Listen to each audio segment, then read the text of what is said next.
a comunhão do Espírito.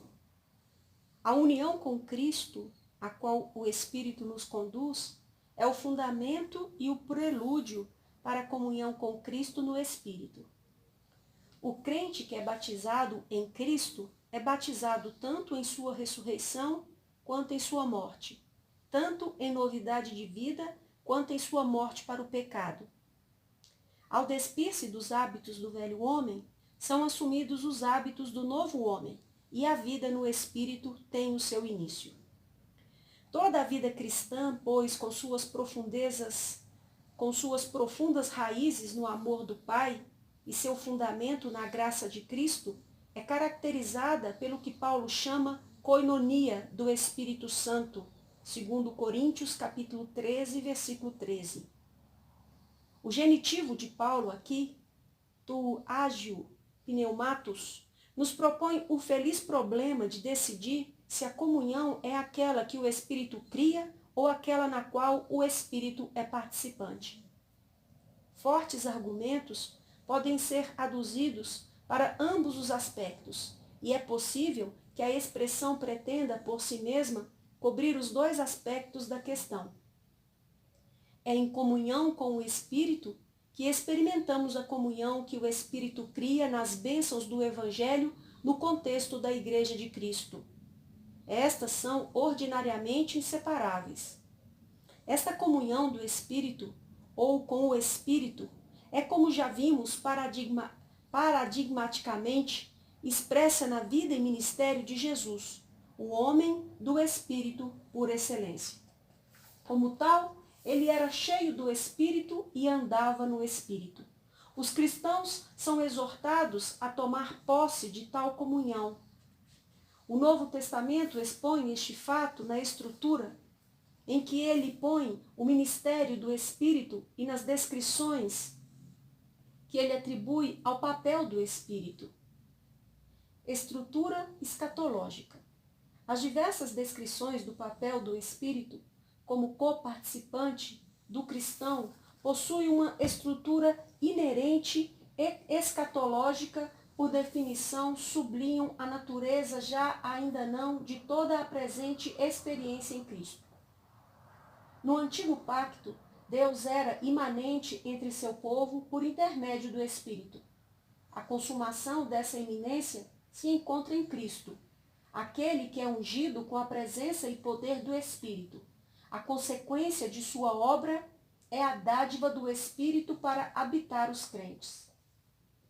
A habitação do Espírito é retratada no Novo Testamento como inerentemente pessoal. O Espírito, pessoalmente, habita os crentes considerados como entidades físicas corporais. Romanos capítulo 8, versículo 11. 1 Coríntios capítulo 3, versículo 16, capítulo 6, versículo 9.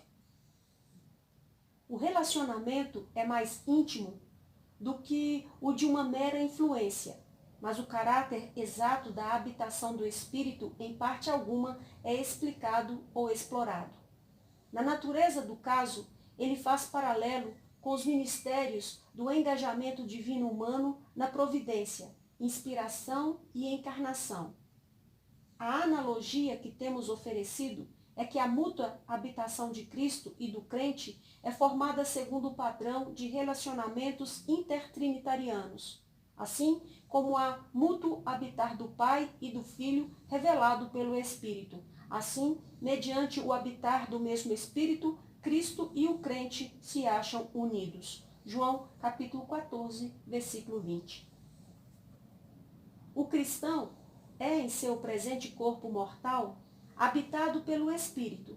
1 Coríntios, capítulo 6, versículo 19. No futuro, seu corpo mortal será revivificado e transformado em incorrupção, poder e glória. 1 Coríntios, capítulo 15, versículo 42 ao 49.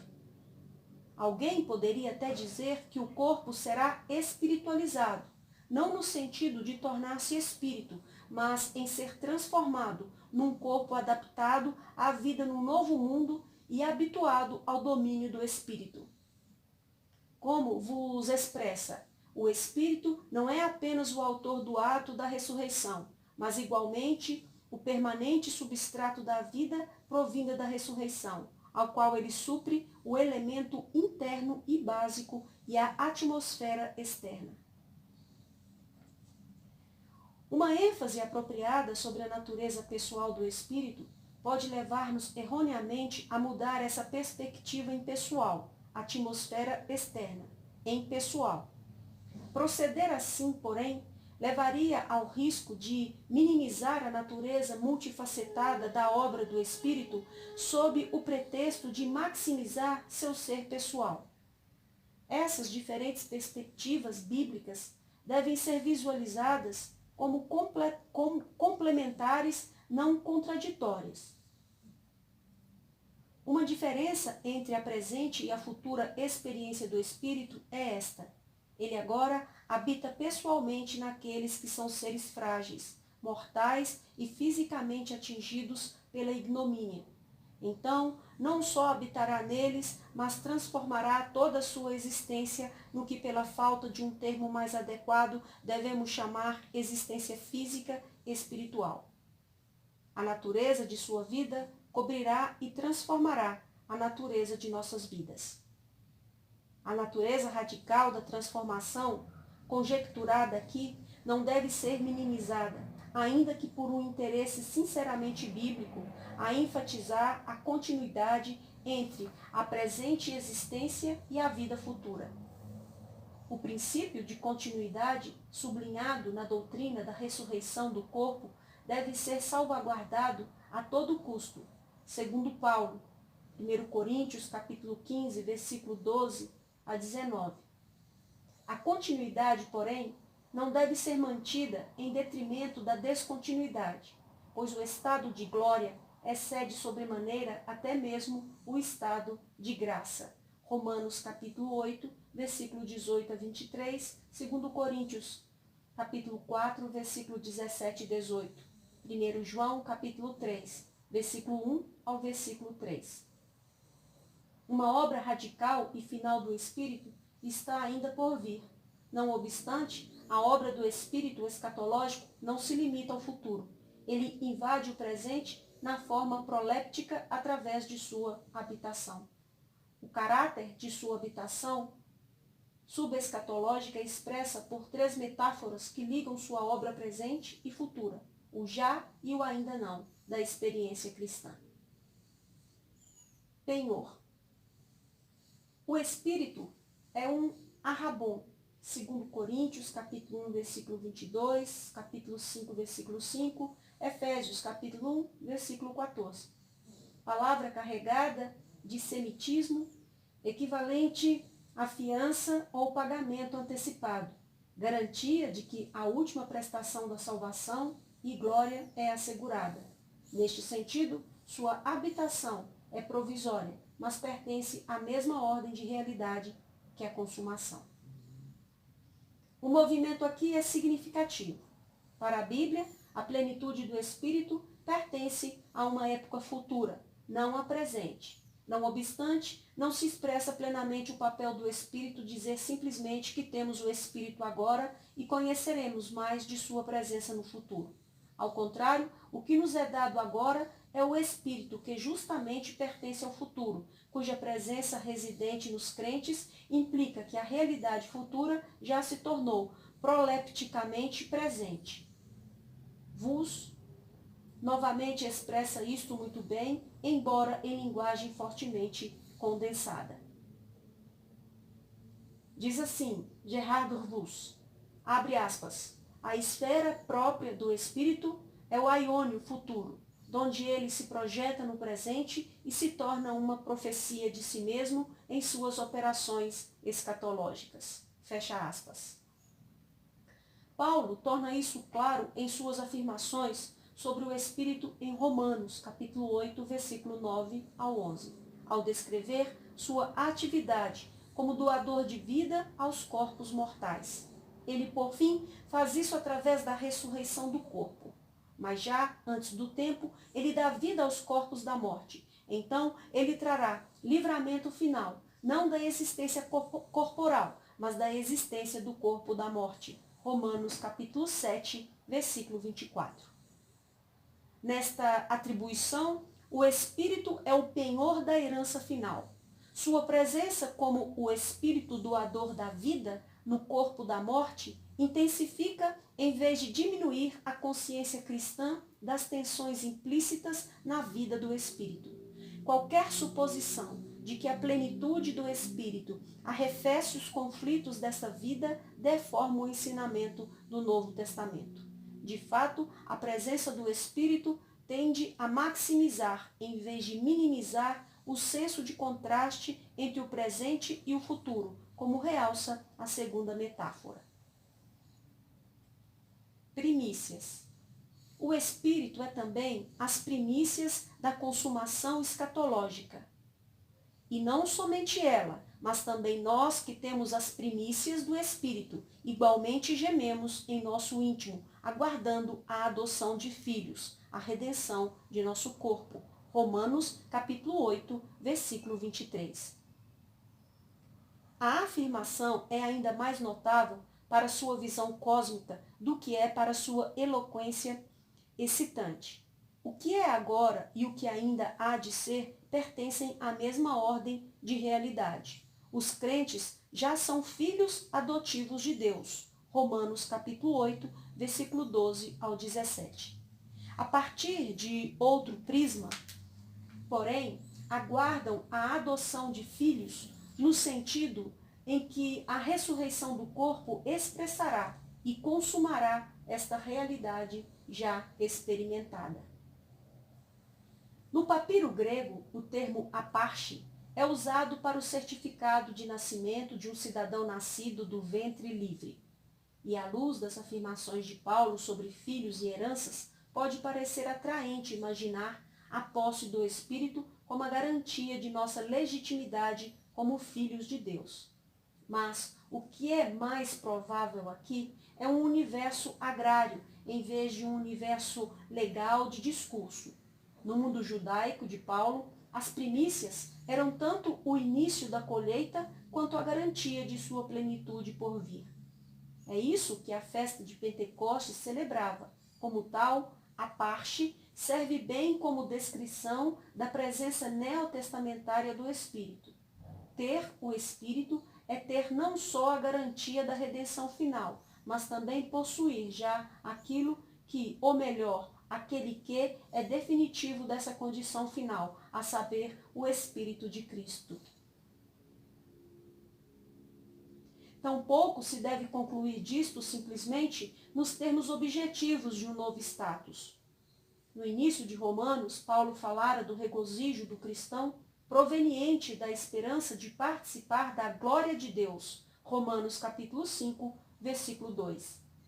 Esperança, aqui, como em outras partes, não é um desejo vago e sentimental, mas a confiança numa realidade ainda futura. Tal esperança não trará desapontamento, argumenta Paulo, visto que Deus já derramou seu amor em nossos corações pelo Espírito Santo, que já nos deu. Romanos capítulo 5, versículo 5.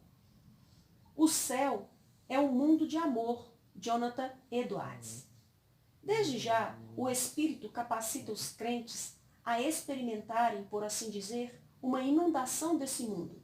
Embora só as primícias do que ainda há de ser mais plenamente vivido, visto em si mesmo, é um transbordamento do amor divino, como indica o uso do verbo ecoe, em Romanos, capítulo 5, versículo 5.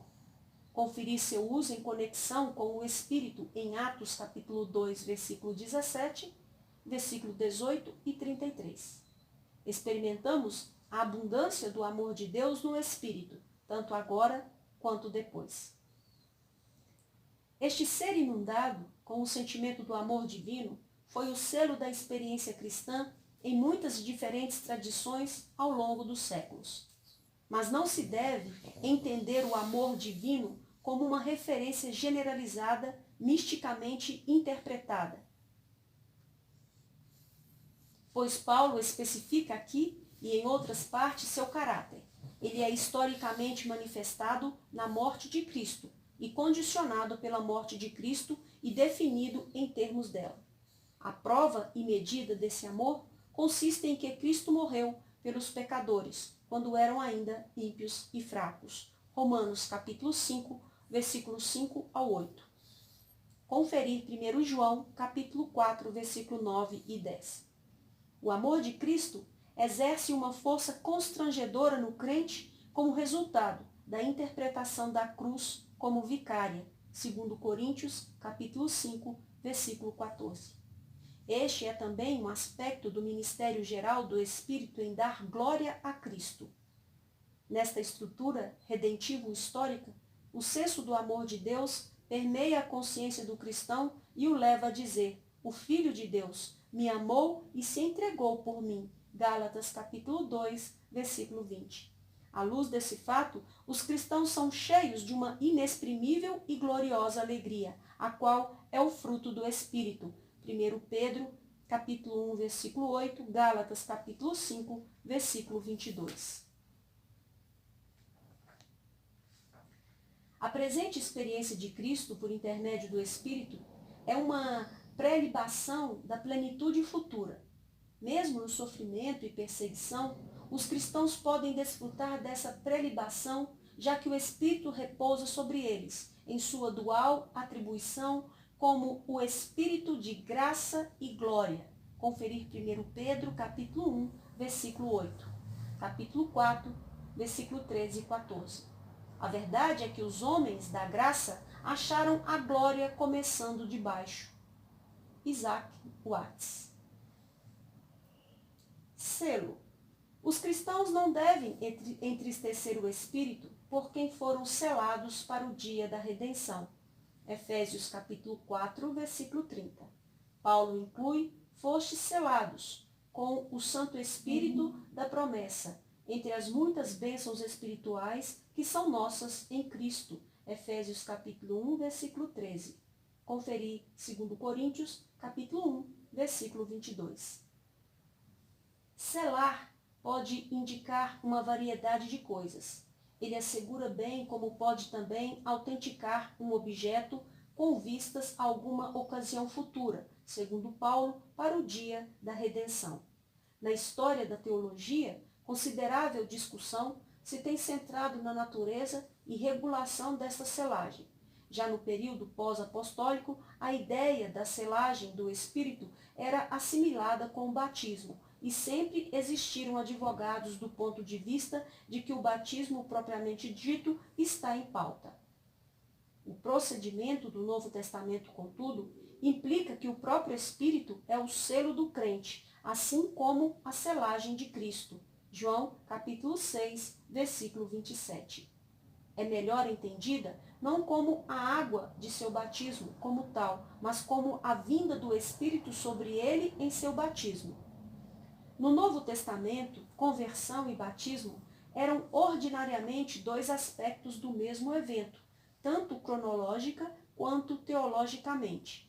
Mas, embora estejam assim associados, são também claramente distintos. A coisa significada nunca se reduz ao sinal, nem se separa dele. O papel da fé, oriunda do Espírito, é sempre visto como o elo vital entre ambos. Gálatas, capítulo 3, versículo 2 e 3. Uma última e mais interessante discussão sobre o selo do Espírito surgiu no contexto da teologia experimental do movimento puritano inglês. Aqui, no despertar de precursores tais como William Perks, Richard Sibbes, 1577-1635, o Doce Conta-Gotas, foi um notável expoente de um ponto de vista que exerceria considerável influência sobre a tradição evangélica. Sibbes fazia do selo do Espírito uma analogia com os selos com que estava familiarizado. Estes poderiam, por exemplo, portar a imagem do monarca e reproduzir sua semelhança. Para ele, portanto, a função do selar do Espírito era estampar de novo em nossas vidas a imagem de Jesus Cristo. Ao discutir a questão adicional da natureza do genitivo, o selo do Espírito denota o selar que o Espírito efetua ou o selo é o próprio Espírito. Saibes argumentava que, visto que esta selagem é operada pelo Espírito, este não pode ser o próprio selo. Ao contrário, a selagem seria algum efeito da presença do Espírito no crente. Particularmente, Saibes a interpretava como sua obra conformadora, que ocorre após o primeiro exercício da fé.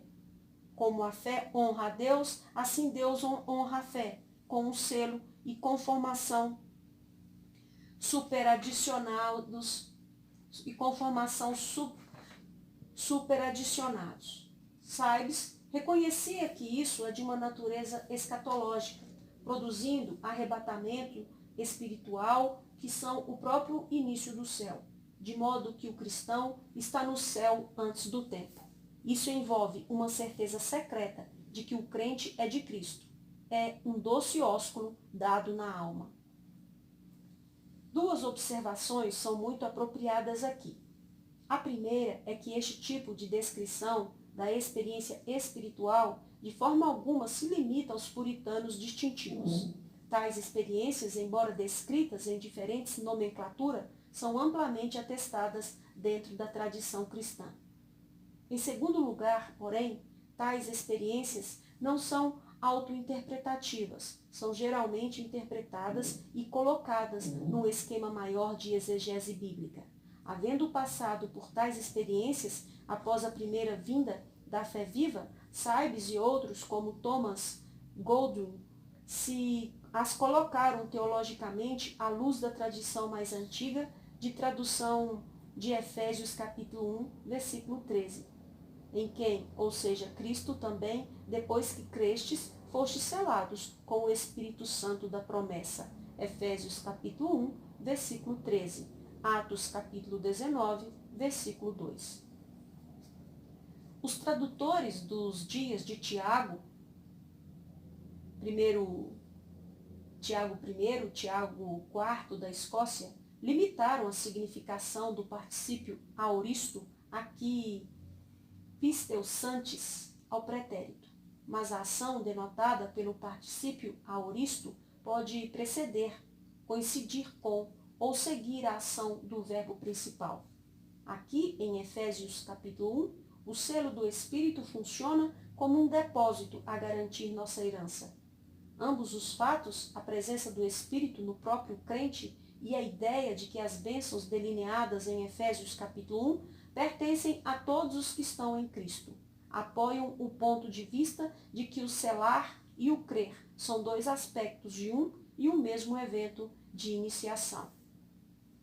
O uso que Paulo faz da metáfora do selo mais adiante em Efésios capítulo 4, versículo 30, confirma isso.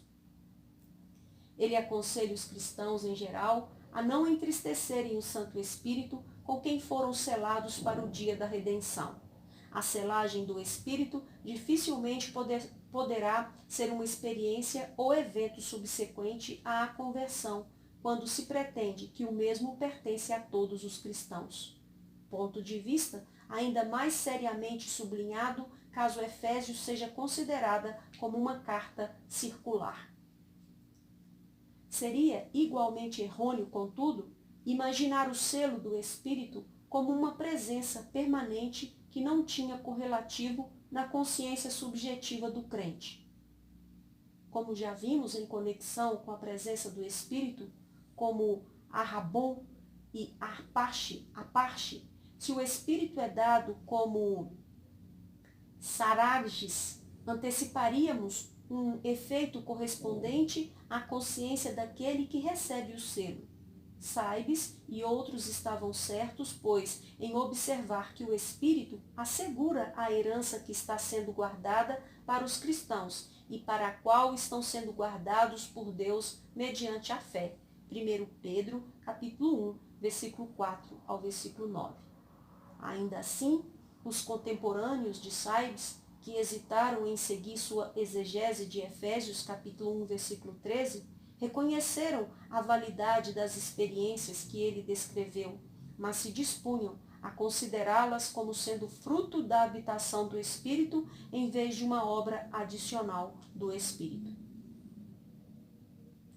Espírito de filiação.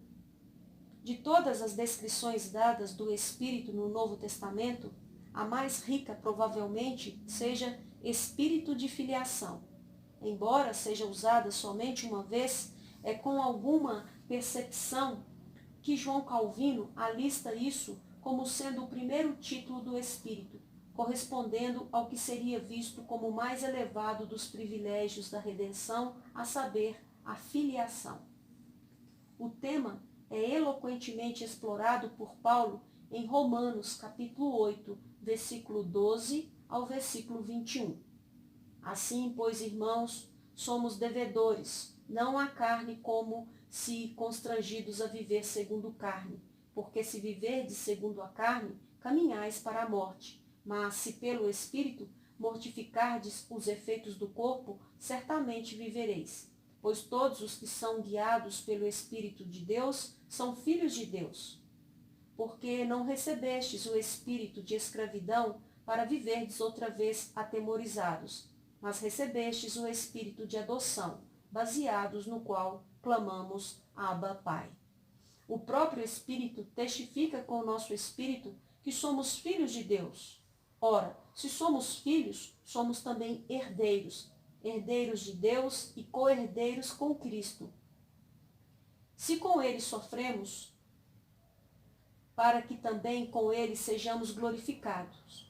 Porque para mim tenho por certo que os sofrimentos do tempo presente não são para comparar com a glória por vir a ser revelada em nós. A ardente expectativa da criação aguarda a revelação dos filhos de Deus, pois a criação está sujeita à vaidade, não voluntariamente, mas por causa daquele que a sujeitou, na esperança de que a própria criação será redimida do cativeiro, da corrupção, para a liberdade da glória dos filhos de Deus.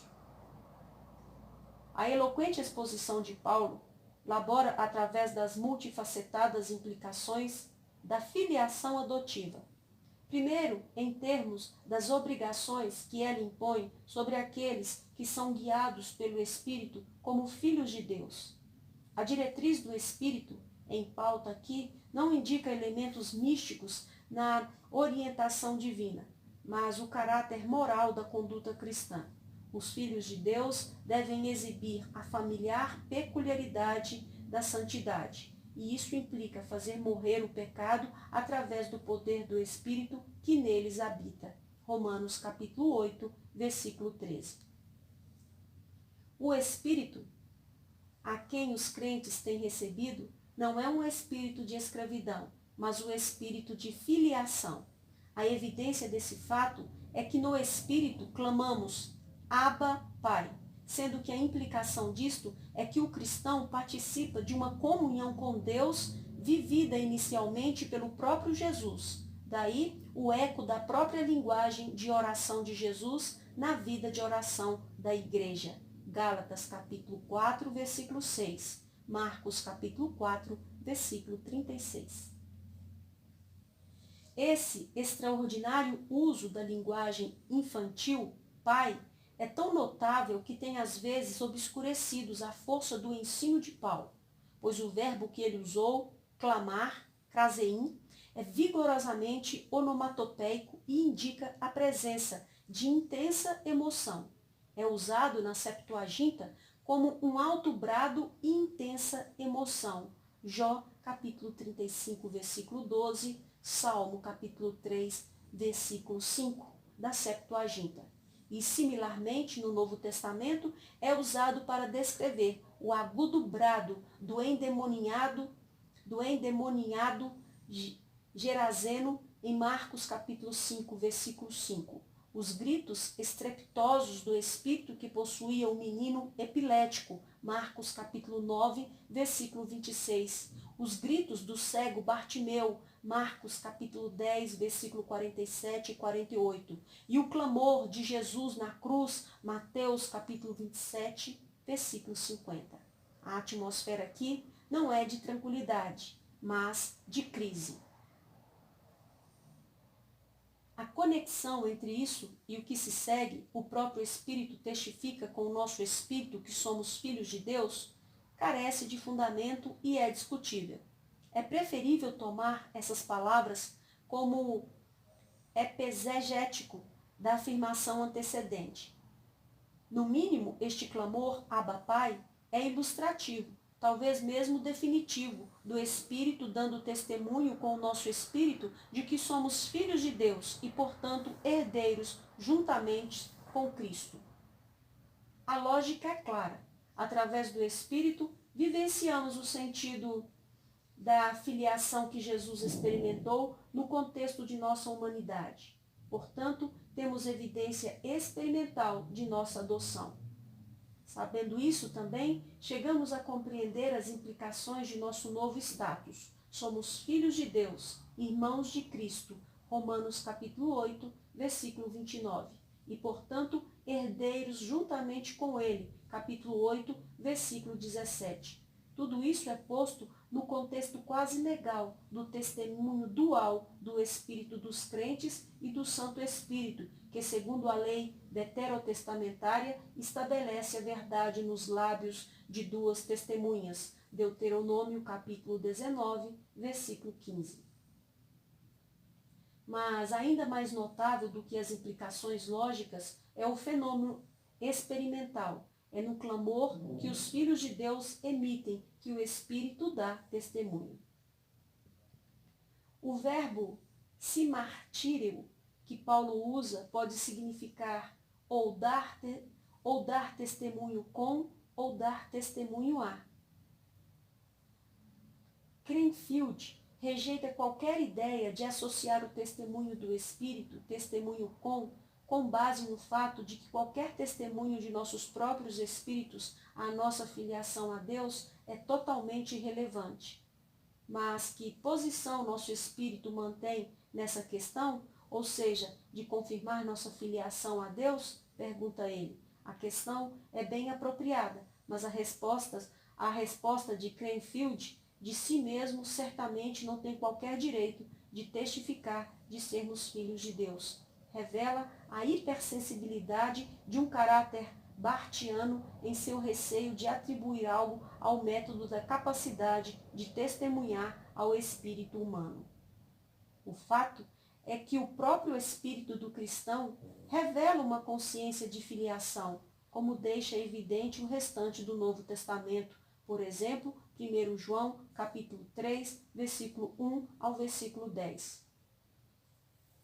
Por mais espantoso que isso seja, o problema é que essa consciência constantemente é embotada e os filhos de Deus podem até mesmo achar-se duvidando de seu gracioso status e privilégios. Entretanto, o que Paulo está dizendo é que mesmo no momento mais trevoso há um testemunho cooperativo e afirmativo dado pelo Espírito. Encontra-se no próprio fato de que, embora seja ele quebrantado e esmagado, tomado de temores e dúvidas, o Filho de Deus, não obstante em sua necessidade, clama, Pai, tão instintivamente como um filhinho que, quando cai e se fere, grita com linguagem semelhante, Papai, ajude-me. A certeza da filiação não é reservada para um cristão altamente santificado. É o direito de primogenitura até mesmo do crente mais frágil e oprimido. Eis sua glória. Esta interpretação é confirmada não só pelo uso que Paulo faz dos diversos sinônimos que compõem este contexto geral, herdeiros juntamente com, sofrendo juntamente com, sendo glorificado juntamente com, Romanos capítulo 8, versículo 17, mas também pela forma como ele constrói suas afirmações na primeira passagem paralela em Gálatas, capítulo 4, versículo de 1 ao 7. Ali é o Espírito, não o crente que se diz clamar Abba Pai, Gálatas capítulo 4, versículo 6. Embora em Romanos capítulo 8, versículo 16, seja um crente quem clame. Estas duas afirmações são melhor harmonizadas pelo reconhecimento de que o clamor Abba Pai é visto por Paulo como que expressando o testemunho coordenado do crente e do Espírito. Há alguém que clama, mas esse clamor tem duas fontes, a consciência do crente e o ministério do Espírito. Assim, o Espírito dá testemunho juntamente com o nosso próprio Espírito de que somos filhos de Deus no clamor que flui de nossos lábios. Abba, Pai. Assim, como ninguém pode dizer Jesus é Senhor, senão pelo Espírito, 1 Coríntios capítulo 12, versículo 3, de modo similar, ninguém pode dizer Abba Pai, senão pelo mesmo Espírito. B.B. Warfield expressa isso muito bem, quando descreve o testemunho do Espírito assim, abre aspas, distinto na fonte, ele é contudo entregue, confluentemente, com o testemunho de nossa própria consciência, fecha aspas. Aqui também, a descrição do ministério do Espírito sublinha seu caráter subescatológico. O clamor que expressa seu testemunho conjunto é posto no contexto tanto da criação quanto do gemer cristão, em antecipação da gloriosa liberdade dos filhos de Deus. É o clamor de alguém que já conhece a realidade da filiação adotiva, mas que anela por sua consumação em a adoção, a redenção de nossos corpos que ainda virão. Romanos capítulo 8, versículo 23. Só então se cumprirá a promessa pactual escatológica que já tem seu princípio. Eu serei o seu Deus e ele será o meu filho. Apocalipse, capítulo 21, versículo 7. O clamor Abba Pai é, portanto, o instinto mais básico daqueles que, através do Espírito, já renasceram na família de Deus e já passaram a participar da natureza divina. A expressão comunhão do Santo Espírito, se entendida como a incluir a comunhão com Ele, implica ainda num vínculo de sociedade dentro de um contexto de conhecimento mútuo. Aqui chegamos a um significativo hiato na discussão sobre o Espírito. É comum discutir a questão sobre sua personalidade divina, sua obra na aplicação da redenção e no futuro que ele produz, ou a natureza de seus dons e no papel deles na igreja contemporânea, mas a comunhão com ele, num progressivo conhecimento dele, é frequentemente muito menos explorada. Pode-se imaginar que este hiato possua sólidos fundamentos bíblicos. Depois de tudo, o Espírito não atrai a atenção para si mesmo. Ele tem sido até mesmo mencionado como o membro discreto da Trindade. Sua tarefa é glorificar a Cristo, não falar de si mesmo, nem atrair a atenção para si mesmo. João, capítulo 16, versículo 13 ao versículo 15. É um equívoco, porém, chegar à conclusão de que não devemos absolutamente focalizar nossa atenção sobre o Espírito ou desenvolver nosso conhecimento pessoal dele. O fato de que na economia da atividade divina ele não chama a atenção para si mesmo e sim para o Filho e o Pai é realmente uma razão para buscarmos conhecê-lo melhor, experimentar sua comunhão com ele mais intimamente, não o reverso. Ele deve ser glorificado juntamente com o Pai e o Filho.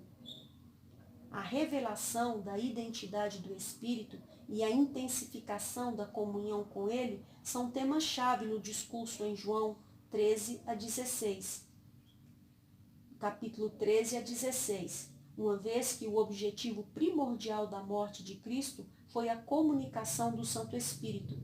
Cabia a Jesus explicar a seus seguidores por que e como lhe seria vantajoso que ele os deixasse, a fim de que o Espírito viesse para eles. João capítulo 16, versículo 7.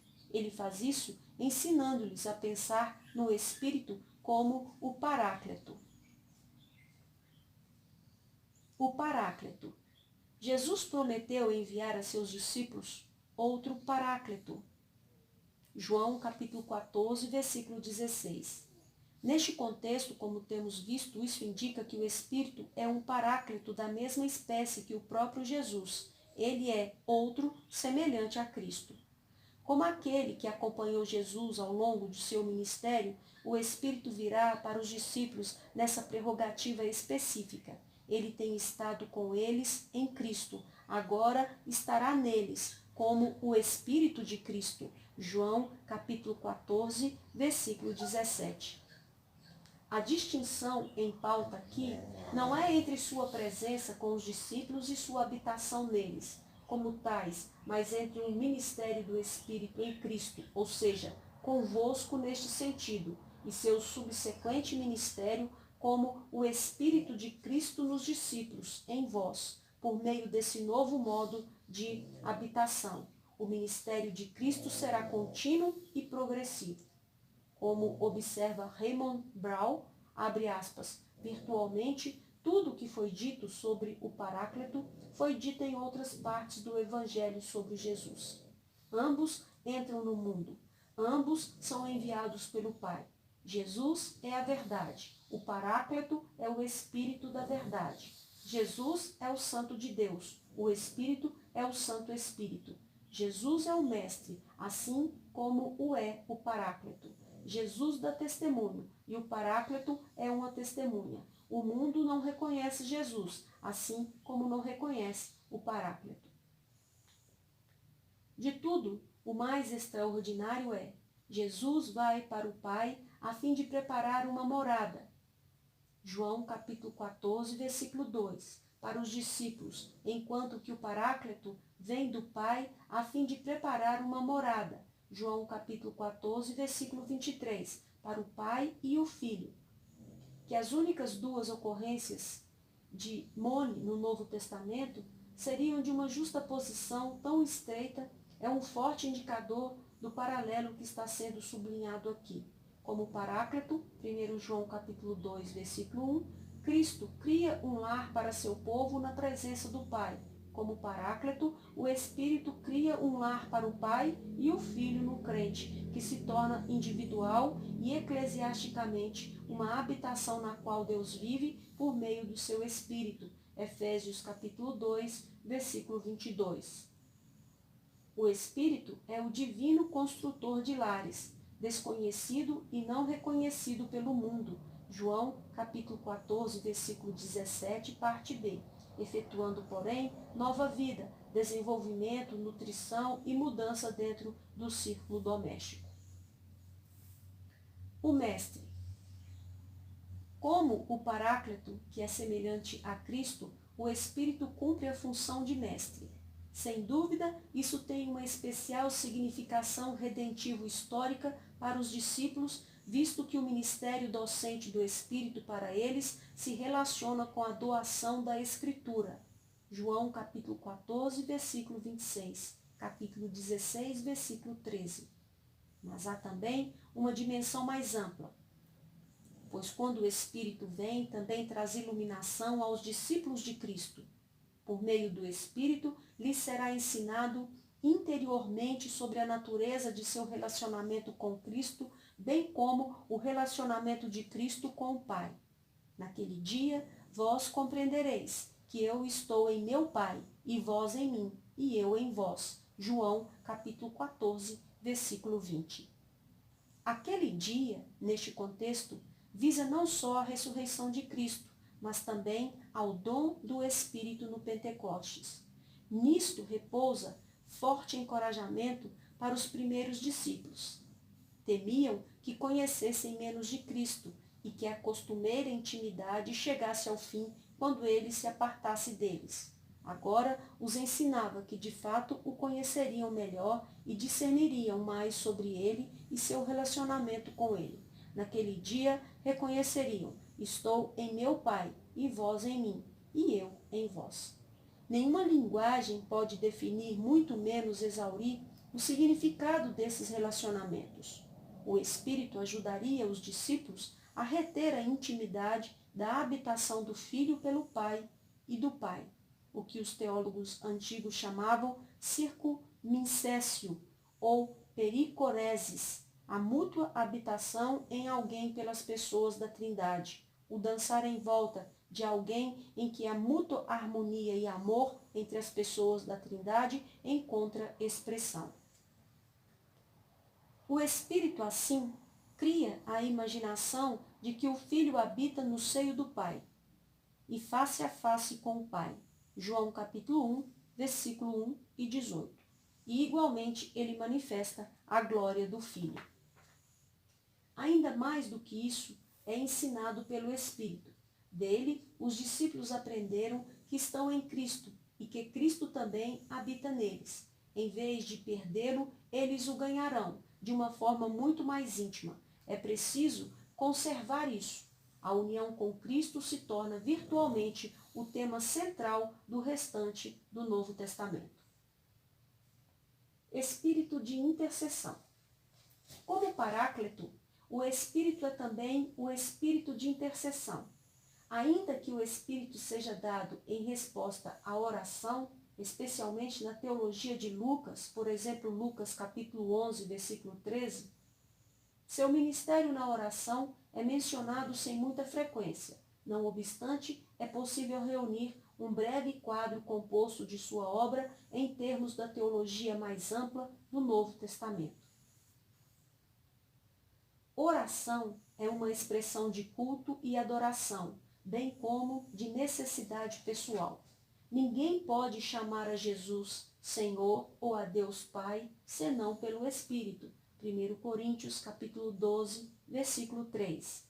Gálatas capítulo 4, versículo 6. Assim como Jesus, é no Espírito que os cristãos são capazes de alegrar-se nas obras de Deus. Lucas capítulo 10, versículo 21. Portanto, orar no Espírito Santo, Efésios capítulo 6, versículo 18, Judas capítulo 20, não é estático no sentido de algo ininteligível. Ao contrário, é a analogia na vida de oração ao que é andar no Espírito em toda a vida cristã, conformidade com a palavra que Deus falou. Orar no Espírito é a oração que se conforma com a vontade e propósito do Espírito. Isso é o que Tertuliano e Calvino, seguindo, chamava de oração legítima, continuar alguém firme nas promessas de Deus até que elas se cumprem. Em outro nível, a oração é a expressão de fraqueza e de necessidade. Oramos porque reconhecemos nossa impotência. Apresentamos a Deus nossos rogos porque não podemos satisfazer-nos a nós mesmos. Paulo, porém, indica a necessidade do ministério do Espírito numa fraqueza ainda mais profunda que isso. Também o Espírito, semelhantemente, nos assiste em nossa fraqueza, porque não sabemos orar como convém, mas o mesmo Espírito intercede por nós sobremaneira com gemidos inexprimíveis. E aquele que sonda os corações sabe qual é a mente do Espírito, porque segundo a vontade de Deus é que ele intercede pelos santos. Romanos, capítulo 8, versículo 26 e 27. Aqui, o crente é retratado como sujeito a uma fraqueza tal que se torna impossível qualquer petição coerente. A oração se converte em gemido.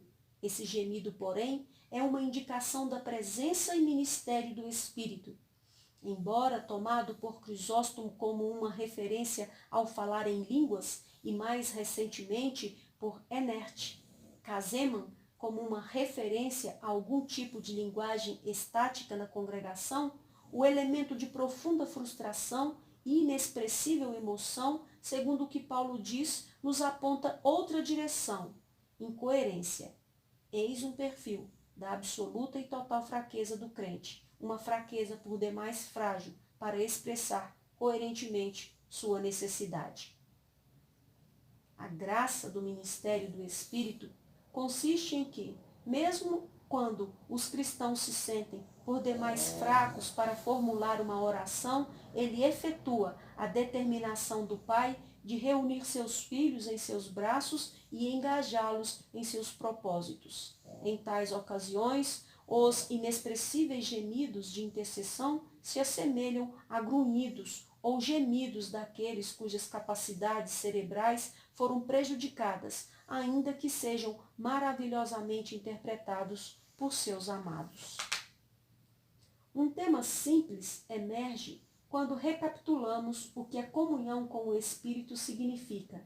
As bênçãos que ele traz fornece graça para os que enfrentam necessidade. É na fraqueza que Deus revela seu poder através do Espírito. 2 Coríntios, capítulo 12, versículo 9, 1 Coríntios, capítulo 1, versículo 25 e versículo 27, parte B. Nisso, supremamente, o Espírito é outro paráclito, à semelhança de Cristo.